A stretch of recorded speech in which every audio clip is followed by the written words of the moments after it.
स्वामी विवेकानंद कहते हैं, जो मनुष्य यह सोचता है कि मैं दूसरों की तुलना में काफी कमजोर हूं, वो व्यक्ति कमजोर ही बन जाता है, क्योंकि मन की दुर्बलता ही मनुष्य को कमजोर बनाती है। हमारे मन की प्रवृत्ति यह है कि हम जैसा सोचते हैं वैसा ही बन जाते हैं। इसीलिए तो कहा गया है कि मन के हारे हार है, मन के जीते जीत। यदि कोई व्यक्ति अपने मन से यह कहे कि मैं तो दूसरों की तुलना में अधिक ताकतवर हूं, तो वो वास्तव में ताकतवर बन जाता है, क्योंकि इस दुनिया में सारा खेल ही विश्वास का है। बुरे विचारों को मन में रखने से मनुष्य कमजोर बन जाता है, और वहीं एक अच्छा विचार आपको परम शक्तिशाली बना सकता है।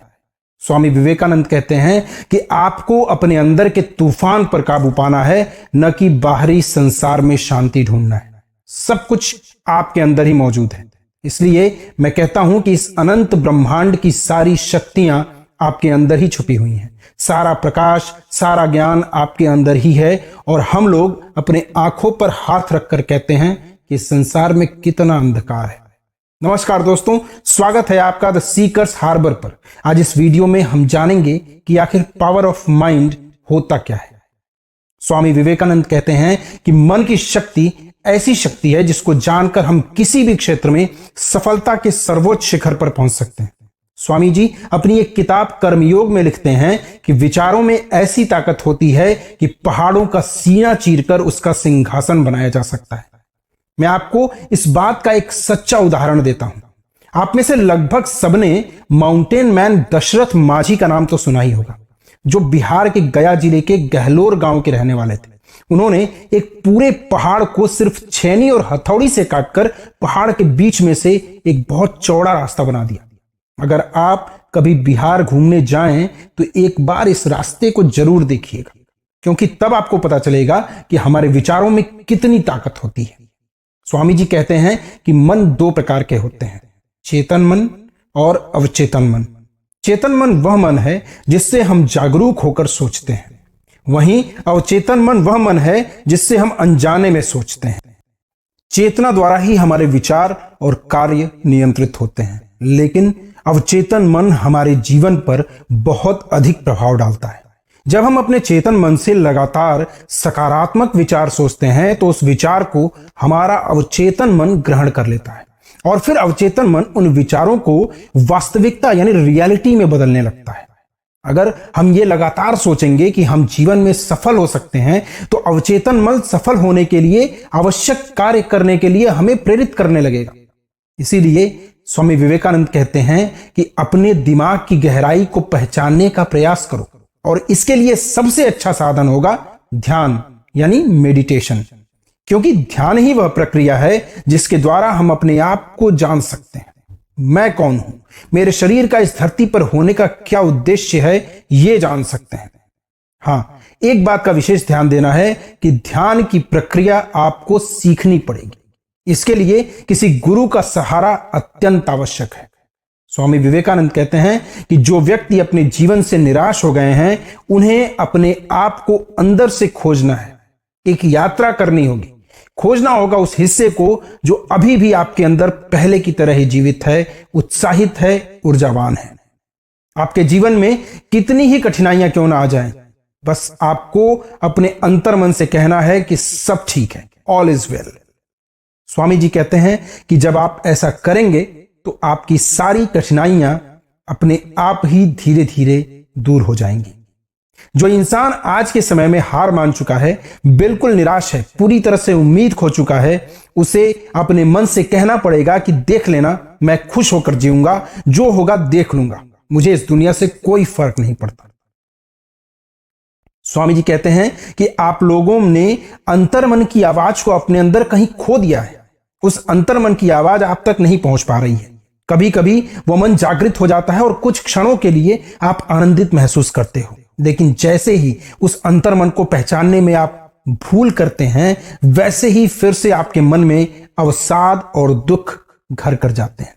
स्वामी जी कहते हैं कि अगर आपको चिंता और दुख सताने लगे तो वह छोटा सा मन आपके अंदर अभी भी जीवित है। अपना सारा ध्यान उसी पर लगा दो। आप ये सोचो कि मैं ही वो हूं जो चीख चीख कर कह रहा है कि अभी हमें जीना है, इस पिंजरे से बाहर निकलना है। आपको अपने उस अच्छे हिस्से का एहसास करना है।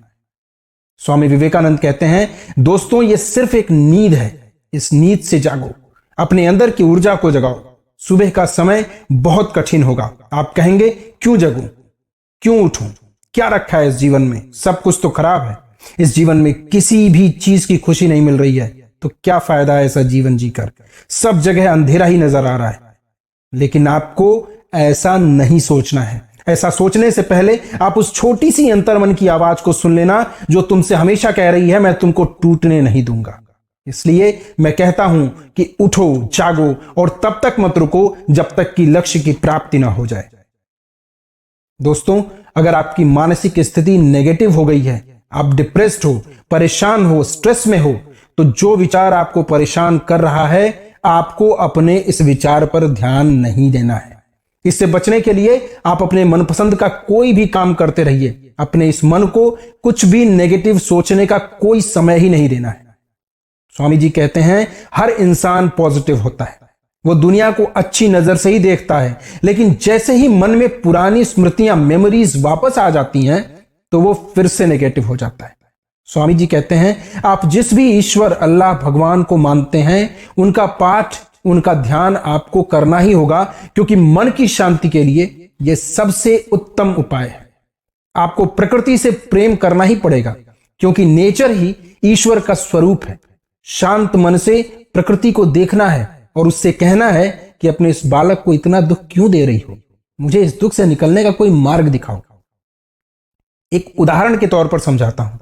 एक बार एस रामानुजन, जो कि एक महान गणितज्ञ थे, तो गणित के एक बहुत बड़े विद्वान मिस्टर हार्डी ने मिलने के लिए इंग्लैंड बुलाया। श्री रामानुजन मिस्टर हार्डी से मिलने वहां चले गए। जहां वो रह रहे थे, उस कॉलेज के बगल में जंगल जैसी झाड़ियां थी। सुबह सुबह रामानुजन इन जंगली पेड़ों से बात कर रहे थे। सुबह का समय था और कॉलेज चालू था। कॉलेज आने जाने वाले लड़के रामानुजन को पेड़ों से बात करते देख उनका मजाक उड़ाने लगे। लेकिन उनमें से एक जिज्ञासु लड़के ने उनके पास आकर पूछा कि आप ऐसा क्यों कर रहे हैं, क्या ये पौधा आपकी बातें सुन रहा है? रामानुजन मुस्कुराए और बोले कि आप अपनी अंतरात्मा से किसी से भी बात करें तो आपकी बात को वो जरूर सुनता है, चाहे वो इस सृष्टि की कोई भी चीज हो, क्योंकि इस सृष्टि को बनाने वाली प्रकृति ही है। इस प्रकृति में समस्त ब्रह्मांड की चेतना मौजूद है, जिसको हम अपने अंतर्मन से देख सकते हैं। स्वामी जी कहते हैं कि साकार रूप का ध्यान करो और निराकार रूप में एक होने की कोशिश करो।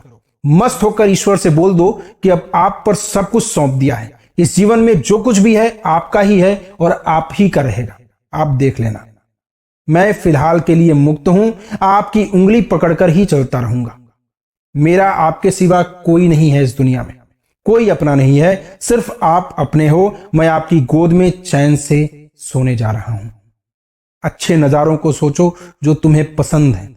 समुद्र पसंद है तो समुद्र को देखो, प्रकृति को देखो। पहाड़ पसंद है तो पहाड़ों को, जंगल पसंद है तो जंगलों को देखो और खो जाओ उन नजारों में।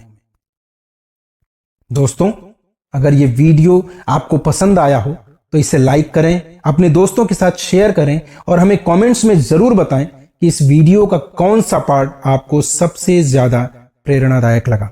और हाँ, ऐसी दूसरी प्रेरणादायक वीडियोस के लिए हमारे चैनल को सब्सक्राइब करना ना भूलें।